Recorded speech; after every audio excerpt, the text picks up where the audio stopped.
ಕುಮಾರ್ ಸಭಾಪತಿಗಳೇ, ಅವಕಾಶಕ್ಕೆ ಧನ್ಯವಾದಗಳು. ಸಭಾಪತಿಗಳೇ, ನೇರ ವಿಷಯಕ್ಕೆ ಬರೋದಾದ್ರೆ ನೀವು ಉತ್ತರ ಹೇಳ್ರಿ.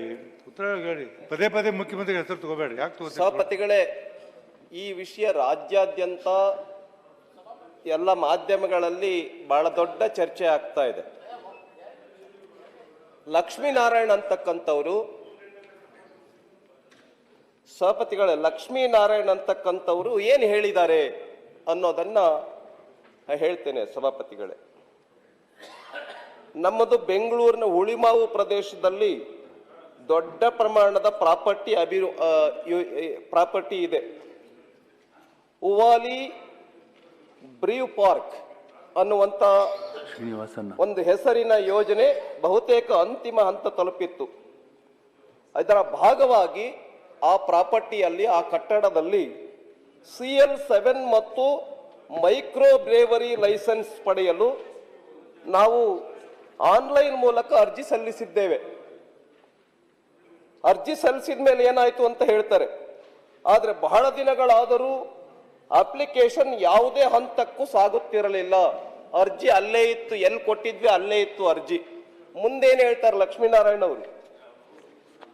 ಈ ಹಿನ್ನೆಲೆಯಲ್ಲಿ ಅಬಕಾರಿ ಇಲಾಖೆ ಕಚೇರಿಗೆ ತೆರಳಿದಾಗ, ಕಚೇರಿ ತೆರಳ್ತಾರೆ ಲಕ್ಷ್ಮೀನಾರಾಯಣ್, ಅಲ್ಲಿ ನಡೆಯುತ್ತೆ.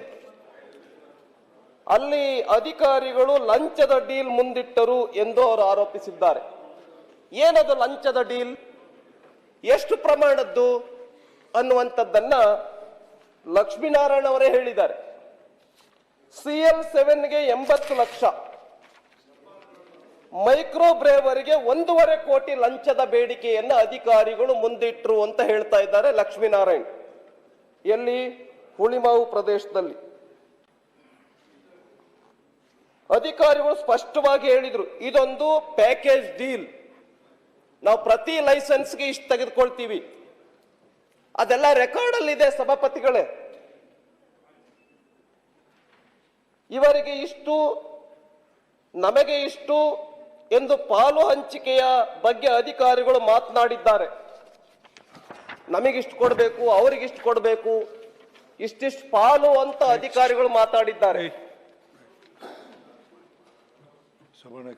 ಈ ಲಂಚದ ಮೊತ್ತದಲ್ಲಿ ಲಕ್ಷ್ಮೀನಾರಾಯಣ್ ಅವರೇ ಹೇಳಿರ್ತಕ್ಕಂಥದ್ದು, ಅಲ್ಲಿ ಹೋಗಿ ಡೀಲ್ ಅಂತ ವಿಷಯಕ್ಕೆ ಸಂಬಂಧಪಟ್ಟಂತೆ ಏನ್ ಹೇಳಿದಲ್ಲ ಲಕ್ಷ್ಮೀನಾರಾಯಣ್, ಈ ಮೊತ್ತದಲ್ಲಿ, ಲಂಚದ ಮೊತ್ತದಲ್ಲಿ ಅಬಕಾರಿ ಸಚಿವರಿಗೂ ಪಾಲು ಇದೆ ಎಂಬುದನ್ನು ಅಧಿಕಾರಿಗಳು ಹೇಳಿದ್ದಾರೆ ಎಂದು ಅವರು ಆರೋಪಿಸಿದ್ದಾರೆ. ಅವರು ಅಲ್ಲಿಗೆ ಸುಮ್ಮನಿರೋದಿಲ್ಲ ಸಭಾಪತಿಗಳೇ, ಲೋಕಾಯುಕ್ತಕ್ಕೆ ಹೋಗ್ತಾರೆ. ಲೋಕಾಯುಕ್ತಕ್ಕೆ ದೂರನ್ನ ಸಲ್ಲಿಸಿದ್ದಾರೆ ಯಾರು? ಲಕ್ಷ್ಮೀನಾರಾಯಣ್. ಏನಂತ ಸಲ್ಲಿಸಿದ್ದಾರೆ? ಲೋಕಾಯುಕ್ತಕ್ಕೆ ದೂರು, 25 ಲಕ್ಷ ಟ್ರ್ಯಾಪ್ ಹಣ.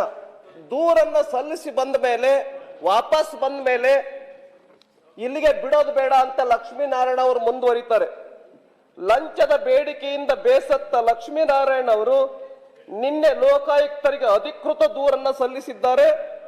ಲೋಕಾಯುಕ್ತರ ಸೂಚನೆಯಂತೆ 25 ಲಕ್ಷ ಹಣವನ್ನು ಸಿದ್ಧಪಡಿಸಿ ಅದನ್ನು ಲಂಚವಾಗಿ ನೀಡುವ ವೇಳೆ ಟ್ರ್ಯಾಪ್ ಮಾಡಲು ಸಹಕರಿಸಿದ್ದೇನೆ ಎಂದು ಅವರು ತಿಳಿಸಿದ್ದಾರೆ.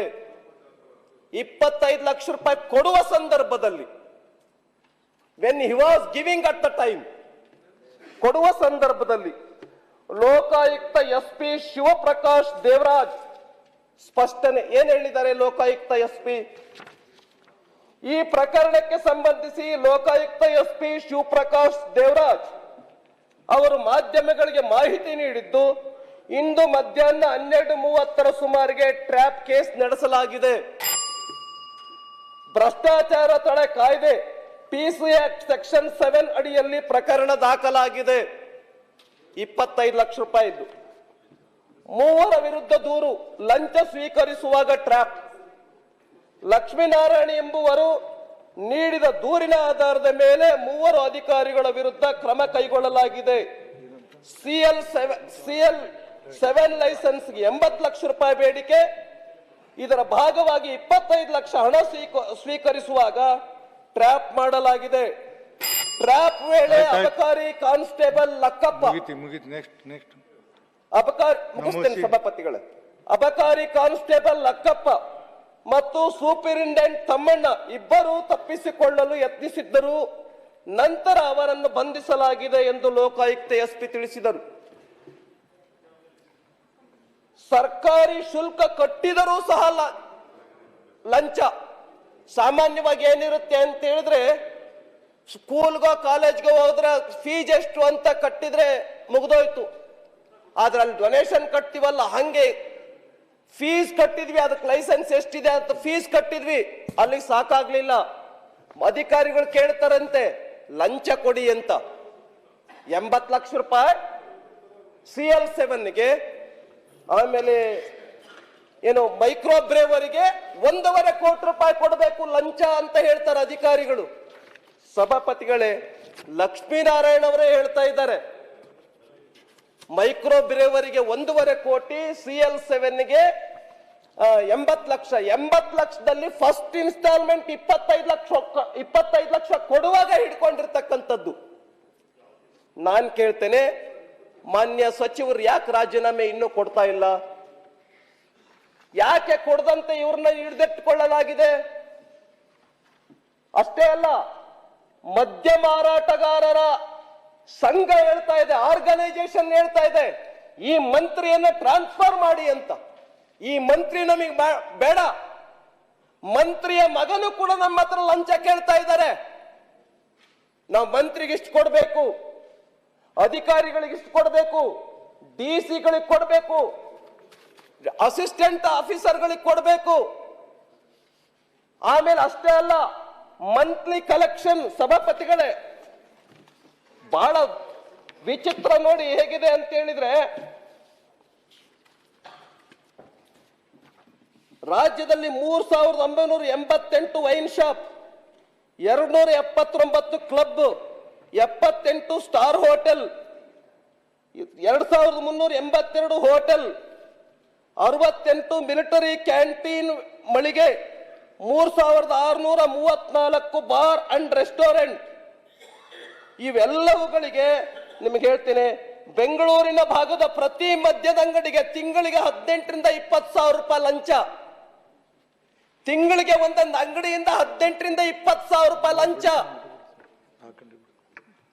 ಮೈಸೂರು ಮತ್ತು ಬೆಳಗಾವಿ ವಿಭಾಗದಲ್ಲಿ 12ರಿಂದ 15 ಸಾವಿರ ರೂಪಾಯಿ ಲಂಚ.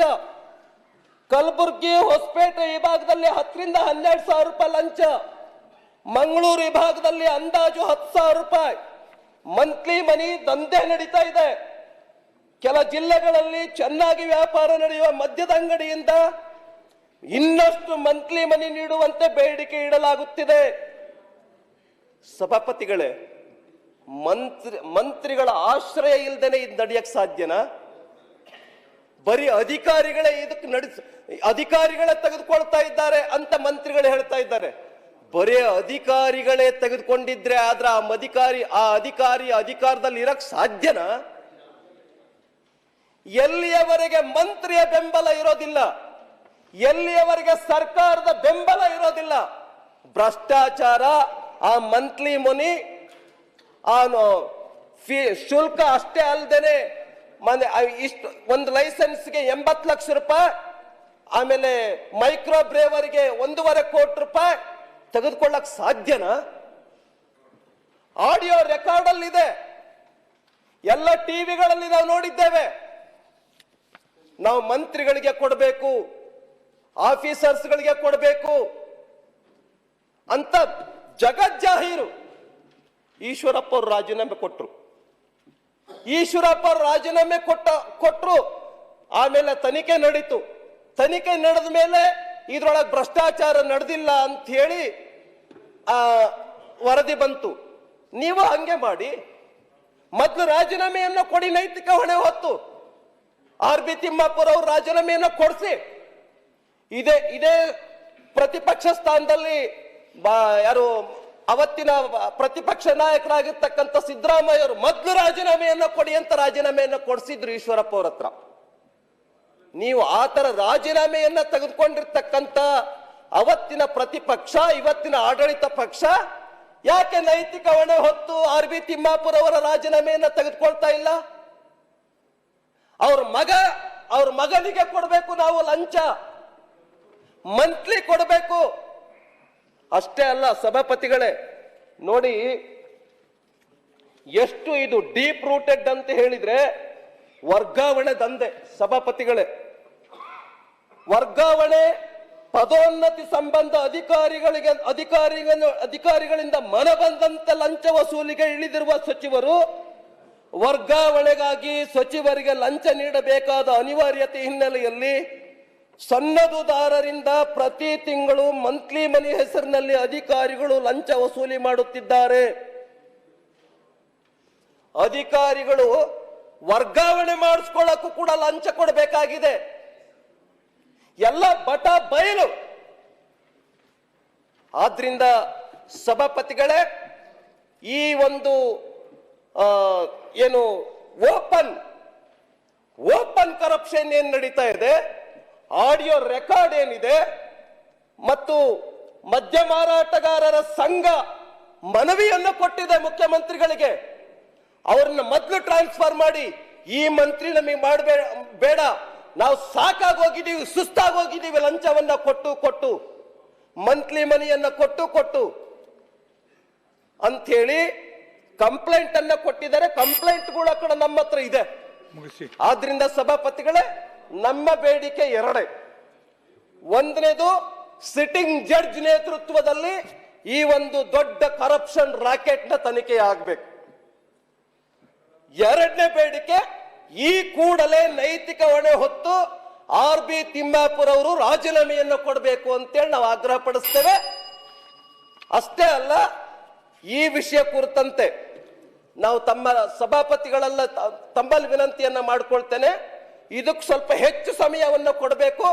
ಯಾಕೆ ಅಂತ ಹೇಳಿದ್ರೆ ಕರ್ನಾಟಕ ರಾಜ್ಯದಲ್ಲಿ ಸದನ ನಡೀತಾ ಇರ್ತಕ್ಕಂಥ ಸಂದರ್ಭದಲ್ಲಿ ಈ ವಿಷಯ ಬಹಿರಂಗ ಆಗಿದೆ. ಈ ಸದನದಲ್ಲಿ ಇದಕ್ಕೆ ಸಂಬಂಧಪಟ್ಟಿರ್ತಕ್ಕಂಥ ಸಚಿವರಿಂದ, ಮುಖ್ಯಮಂತ್ರಿಗಳಿಂದ ಇದಕ್ಕೆ ನಮಗೆ ಉತ್ತರ ಬೇಕಾಗಿದೆ. ಮಂತ್ರಿ ಎಲ್ಲಿಯವರೆಗೆ ಇರ್ತಾರೋ ಆ ಸ್ಥಾನದಲ್ಲಿ ಇರ್ತಾರೋ ಅಲ್ಲಿಯವರೆಗೆ ನಮ್ಮ ಹೋರಾಟ ನಿಲ್ಲೋದಿಲ್ಲ. ಸಚಿವರು ನೈತಿಕ ಹೊಣೆ ಹೊತ್ತು ರಾಜೀನಾಮೆಯನ್ನು ಕೊಡಬೇಕು ಅಂತೇಳಿ ಈ ಸಂದರ್ಭದಲ್ಲಿ ನಾನು ಆಗ್ರಹ ಪಡಿಸ್ತೇನೆ.